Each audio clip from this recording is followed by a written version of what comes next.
नारायणं नमस्कृत्य नरं चैव नरोत्तमं देवीं सरस्वतीं व्यासं ततो जयमुदीरये। जय श्री कृष्ण। प्रिय भक्तजनों, आज हम आपको श्रीमद् भागवत महापुराण के द्वितीय स्कंद के 9वें अध्याय की कथा सुनाएंगे, जिसमें कि ब्रह्मा जी का भगवत धाम दर्शन और भगवान के द्वारा उन्हें चतुर्श्लोकी भागवत का उपदेश, यह कथा का वर्णन सुनाएंगे।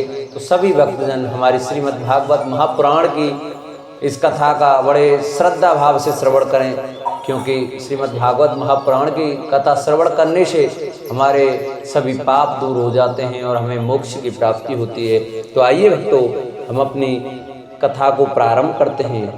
श्री सुखदेव जी ने कहा, परीक्षित, जैसे स्वप्न में देखे जाने वाले पदार्थों के साथ उसे देखने वाले का कोई संबंध नहीं होता, वैसे ही देहादि से अतीत अनुभव स्वरूप आत्मा का माया के बिना दृश्य पदार्थों के साथ कोई संबंध नहीं हो सकता।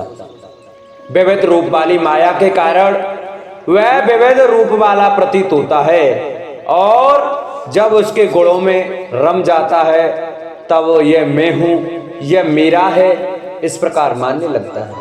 किंतु जब यह गुणों का क्षुब्ध करने वाला काल और मोह उत्पन्न करने वाली माया, इन दोनों से परे अपने अनंत स्वरूप में मोह रहित होकर रमण करने लगता है, आत्माराम हो जाता है, तब यह मैं मेरा का भाव छोड़कर पूर्ण उदासीन गुणातीत हो जाता है।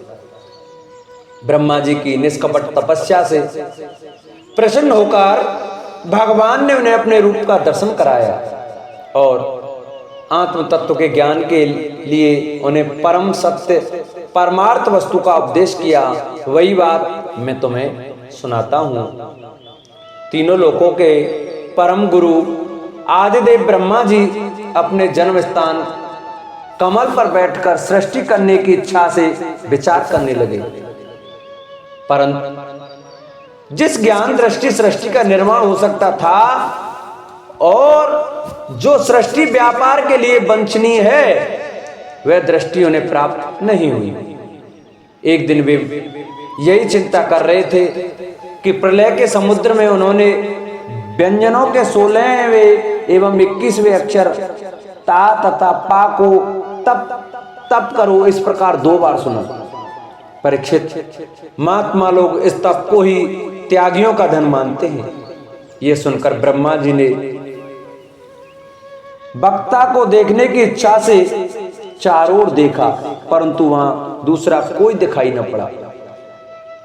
वे अपने कमल पर बैठ गए और मुझे तप करने की प्रत्यक्ष आज्ञा मिली है, ऐसा निश्चय कर और उसी में अपना हित समझकर उन्होंने अपने मन को तपस्या में लगा दिया। ब्रह्मा जी तपस्वियों में सबसे बड़े तपस्वी हैं, उनका नाम अमोघ है। उन्होंने उस समय 1 सहस्त्र दिव्य वर्ष पर्यंत एकाग्र चित्त से अपने प्राण, मन, कर्मेंद्रिय और ज्ञानेंद्रियों को वश में करके ऐसी तपस्या की जिससे वे समस्त लोकों को प्रकाशित करने में समर्थ हो सके। उनकी तपस्या से प्रसन्न होकर भगवान ने उन्हें अपना वह लोक दिखाया जो सबसे श्रेष्ठ है और जिससे परे कोई दूसरा लोक नहीं है। उस लोक में किसी भी प्रकार के क्लेश, मोह और भय नहीं है। जिन्हें कभी एक बार भी उसके दर्शन का सौभाग्य प्राप्त हुआ है, वे देवता बार बार उसकी स्तुति करते रहते हैं। वहां रजोगुण, तमोगुण और इनसे मिला हुआ सत्वगुण भी नहीं है। वह न काल की दाल गलती है और न माया की कदम रख सकती है। फिर माया के बाल बच्चे तो जा ही कैसे सकते हैं। वह भगवान के ही पार्षद निवास करते हैं, जिनका पूजन देवता और दैत्य दोनों करते हैं। उनका उज्जवल आभा से युक्त श्याम शरीर, सतदल कमल के समान कोमल नेत्र और पीले रंग के वस्त्र से शोभायान है। अंग अंग से रास रास सौंदर्य बिखरता रहता है। वे कोमलता की मूर्ति हैं, सभी के चार चार भुजाएं हैं। वे स्वयं तो अत्यंत तेजस्वी हैं ही, मणि जड़ित स्वर्ण के प्रवाह में आभूषण भी धारण किए रहते हैं। उनकी छवि मूंगे वैदुर्यमणि और कमल के उज्जवल तंतु के समान है। उनके कानों में कुंडल, मस्तक पर मुकुट और कंठ में मालाएं शोभायाम हैं। जिस प्रकार आकाश बिजली सहित बादलों से शोभायान होता है, वैसे ही वे लोग मनोहर कामनियों की कांति से युक्त महात्माओं के दिव्य तेजों में विमानों से स्थान स्थान पर सुशोभित होता रहता है। उस वैकुंठ लोक में लक्ष्मी जी सुंदर रूप धारण करके अपनी विविध विभूतियों के द्वारा भगवान के चरण कमलों की अनेकों प्रकार से सेवा करती रहती है। कभी कभी जब वे झूले पर बैठकर अपने प्रियतम भगवान की लीलाओं का गायन करने लगती हैं, तब उनके सौंदर्य और सुरभि से उन्मत्त होकर भौरे स्वयं उन लक्ष्मी जी का गुणगान करने लगते हैं। ब्रह्मा जी ने देखा कि उस दिव्य लोक में समस्त भक्तों के रक्षक लक्ष्मीपति, यज्ञपति एवं विश्वपति भगवान विराजमान है। सुनंद, नंद, प्रबल और अरहड़ आदि मुख्य मुख्य पार्षदगण उन प्रभु की सेवा कर रहे हैं। उनका मुख कमल प्रसाद मधुर मुस्कान से युक्त है। आंखों में लाल लाल डोरियां हैं, बड़ी मोहक और मधुर चितवन है। ऐसा जान पड़ता है कि अभी अभी अपने प्रेमी भक्त को अपना सर्वस्व दे देंगे। सिर पर मुकुट, कानों में कुंडल और कंधे पर पीतांबर जगमगा रहे हैं। पग के स्थल पर एक सुनहरी रेखा के रूप में श्री लक्ष्मी जी विराजमान हैं और सुंदर चार भुजाएं हैं। वे एक सर्वोत्तम और बहुमूल्य आसन पर विराजमान हैं। पुरुष प्रकृति, महतत्व, अहंकार, मन, 10 इंद्रियां, शब्द आदि 5 तन्मात्राएं और पंचभूतीय 25 शक्तियां मूर्तिमान होकर उनके चारों ओर खड़ी हैं। समग्र ऐश्वर्य, धर्म, कीर्ति, श्री ज्ञान और वैराग्य, इन 6 नित्य सिद्धि स्वरूप भूत शक्तियों से वे सर्वदा युक्त रहते हैं। उनके अतिरिक्त और कहीं भी ये नित्य रूप से निवास नहीं करते। वे सर्वेश्वर प्रभु अपने नित्य आनंदमय स्वरूप में ही नित्य निरंतर निमग्न रहते हैं। उनका दर्शन करते ही ब्रह्मा जी का हृदय आनंद के उद्वेग से लबालब भर गया। शरीर पुलकित हो उठा, नेत्रों में प्रेमांशु झलक आए। ब्रह्मा जी ने भगवान के उन चरण कमलों में जो परमहंसों के निवृत्ति मार्ग से प्राप्त हो सकते हैं, सिर झुकाकर प्रणाम किया। ब्रह्मा जी के प्यारे भगवान अपने प्रिय ब्रह्मा को प्रेम और दर्शन के आनंद में निमग्न शरणागत तथा प्रजा सृष्टि के लिए आदेश देने के योग्य देखकर बहुत प्रसन्न हुए। उन्होंने ब्रह्मा जी से हाथ मिलाया तथा मंद मंद मुस्कान से अलंकृत वाणी में कहा। श्री भगवान ने कहा, ब्रह्मा जी, तुम्हारे हृदय में तो समस्त वेदों का ज्ञान विद्यमान है।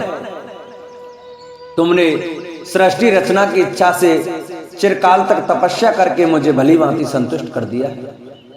मन में कपट रखकर योग साधना करने वाले मुझे कभी प्रसन्न नहीं कर सकते। तुम्हारा कल्याण हो, तुम्हारी जो अभिलाषा हो वही वर मुझसे मांग लो, क्योंकि मैं मुंह मांगी वस्तु देने में समर्थ हूं।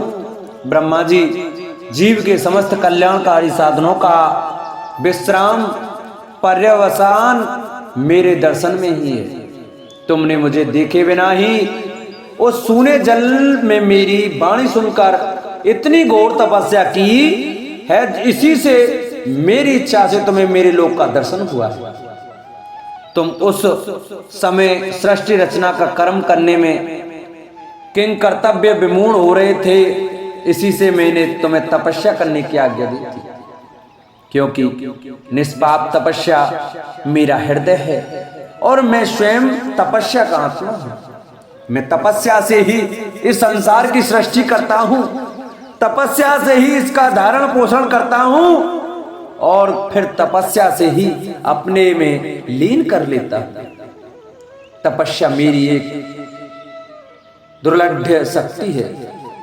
ब्रह्मा जी ने कहा, भगवान आप समस्त प्राणियों के अंतःकरण में साक्षी रूप से विराजमान रहते हैं। आप अपने अप्रतिहत ज्ञान से यह जानते ही हैं कि मैं क्या करना चाहता हूं। नाथ, आप कृपा करके मुझे याचक की यह मांग पूरी कीजिए कि मैं रूप रहित आपके सगुण और निर्गुण दोनों ही रूपों को जान सकूं। आप माया के स्वामी हैं। आपका संकल्प कभी व्यर्थ नहीं होता। जैसे मकड़ी अपने मुंह से जाला निकालकर उसमें कीड़ा करती है और फिर उसे अपने में लीन कर लेती है, वैसे ही आप अपनी माया का आश्रय लेकर एक विविध शक्ति संपन्न जगत की उत्पत्ति, पालन और सार करने के लिए अपने आप को ही अपने रूपों में बना देते हैं और किरणीरा करते हैं। इस प्रकार आप कैसे करते हैं, इस मर्म को मैं जान सकूं, ऐसा ज्ञान आप मुझे दीजिए। आप मुझ पर ऐसी कृपा कीजिए कि मैं सजग रहकर सावधानी से आपकी आज्ञा का पालन कर सकूं और सृष्टि की रचना करते समय भी कर्तापन आदि के अभिमान से बंध न जाऊं। प्रभु, आपने एक मित्र के समान हाथ पकड़कर मुझे अपना मित्र स्वीकार किया है। अतः जब मैं आपकी सेवा सृष्टि रचना में लगूं और सावधानी से पूर्व सृष्टि के गुण कर्मानुसार जीवों का विभाजन करने लगूं, तब कहीं अपने को जन्म कर्म से स्वतंत्र मानकर प्रबल अभिमान न कर बैठो। श्री भगवान ने कहा, अनुभव, प्रेमा, भक्ति और साधनों से युक्त अत्यंत गोपनीय अपने स्वरूप का ज्ञान में तुम्हें कहता हूं, तुम उसे ग्रहण करो। मेरा जितना विस्तार है, मेरा जो लक्षण है, मेरे जितने और जैसे रूप गुण और लीलाएं हैं, मेरी कृपा से तुम उनका तत्व ठीक ठीक से वैसा ही अनुभव करो। सृष्टि के पूर्व केवल मैं था। मेरे अतिरिक्त न स्थूल था, न सूक्ष्म और न तो दोनों का कारण अज्ञान। जहां यह सृष्टि नहीं है वहां मैं हूं और इस सृष्टि के रूप में जो कुछ प्रतीत हो रहा है वह भी मैं ही हूं और जो कुछ बच रहेगा वह भी मैं ही हूं। वास्तव में न होने पर भी जो कुछ अनिर्वचनीय वस्तु मेरे अतिरिक्त मुझ परमात्मा में दो चंद्रमाओं की तरह मिथ्या ही प्रतीत हो रही है, अथवा विद्यमान होने पर भी आकाश मंडल के नक्षत्रों में राहु की भांति जो मेरी प्रतीत नहीं होती, इसे मेरी माया समझना चाहिए। जैसे प्राणियों के पंचभूत रचित छोटे बड़े शरीर में आकाशादि पंच महाभूत उन शरीर के कार्य रूप से निर्मित होने के कारण प्रवेश करते भी हैं और पहले से ही उन स्थानों और रूपों में कारण रूप से विद्यमान रहने के कारण प्रवेश नहीं भी करते, वैसे ही उन प्राणियों के शरीर की दृष्टि से मैं उनमें आत्मा के रूप में प्रवेश किए हुए हूं और आत्म दृष्टि से अपने अतिरिक्त और कोई वस्तु न होने के कारण उनमें प्रविष्ट नहीं भी हूं। ये ब्रह्म नहीं, ये ब्रह्मा नहीं, इस प्रकार निषेध की पद्धति से, और ये ब्रह्म है, ये ब्रह्म है, इस अन्वय की पद्धति से यही सिद्ध होता है कि सर्वातीत एवं सर्वस्वरूप भगवान ही सर्वदा और सर्वत्र स्थित है। वही वास्तविक तत्व है। जो आत्मा अथवा परमात्मा का तत्व जानना चाहते हैं उन्हें केवल इतना ही जानने की आवश्यकता है, ब्रह्मा जी, तुम अविचल समाधि के द्वारा मेरे इस सिद्धांत में पूर्ण निष्ठा कर लो। इससे तुम्हें कल्प कल्प में विविध प्रकार की सृष्टि रचना करते रहने पर भी कभी मोह नहीं होगा। श्री सुखदेव जी कहते हैं, लोक पितामह ब्रह्मा को इस प्रकार उपदेश देकर अजन्मा भगवान ने उनके देखते ही देखते अपने उस रूप को छिपा लिया। जब सर्वभूत स्वरूप ब्रह्मा ने देखा कि भगवान ने अपने इंद्रिय गोचर स्वरूप को हमारे नेत्रों के सामने से हटा लिया है, तब उन्होंने अंजलि बांधकर उन्होंने प्रणाम किया और पहले कल्प में जैसे सृष्टि थी उसी रूप में इस विश्व की रचना की। एक बार धर्मपति प्रजापति ब्रह्मा ने सारी जनता का कल्याण हो अपने इस स्वार्थ की पूर्ति के लिए विधि पूर्वक यम नियमों को धारण किया। उस समय उनके पुत्रों में सबसे अधिक प्रिय भक्त परम भक्त देवर्षि नारद जी ने मायापति भगवान की माया का तत्व जानने की इच्छा से बड़े संयम विनय और सौम्यता से अनुगत होकर उनकी सेवा की और उन्होंने सेवा से ब्रह्मा जी को बहुत ही संतुष्ट कर लिया। परीक्षित, जब देवर्षि नारद ने देखा कि मेरे लोक पितामह पिताजी मुझ पर प्रसन्न हैं, तब उन्होंने उनसे यही प्रश्न किया जो तुम मुझसे कह रहे हो। उनके प्रश्न से ब्रह्मा जी और भी प्रसन्न हुए। फिर उन्होंने ये 10 लक्षण वाला भागवत पुराण अपने पुत्र नारद को सुनाया जिसका स्वयं भगवान ने उन्हें उपदेश किया था। परीक्षित, जिस समय मेरे परम तेजस्वी पिता सरस्वती के तट पर बैठकर परमात्मा के ध्यान में मग्न थे, उस समय देवर्षि नारद ने वही भागवत उन्हें सुनाया। तुमने मुझसे जो प्रश्न किया है कि विराट पुरुष से इस जगत की उत्पत्ति कैसे हुई तथा दूसरे भी जो बहुत से प्रश्न किए हैं उन सब का उत्तर मैं उसी भागवत पुराण के रूप में देता हूँ। बोलो भागवत भगवान की जय। आज के अध्याय की कथा को हम यहीं विश्राम देते हैं। उससे आगे की कथा हम कल के अध्याय में सुनाएंगे। तो सभी भक्तजन हमारी कथा को बड़े श्रद्धा भाव और प्रसन्न चित्त मन से सुने। जिन भक्तों ने हमारे चैनल को सब्सक्राइब नहीं किया वो हमारे चैनल को सब्सक्राइब करें, वीडियो को लाइक करें और कमेंट में ओम नमो भगवती वासुदेवाय अवश्य लिखें। बोलो भागवत भगवान की जय।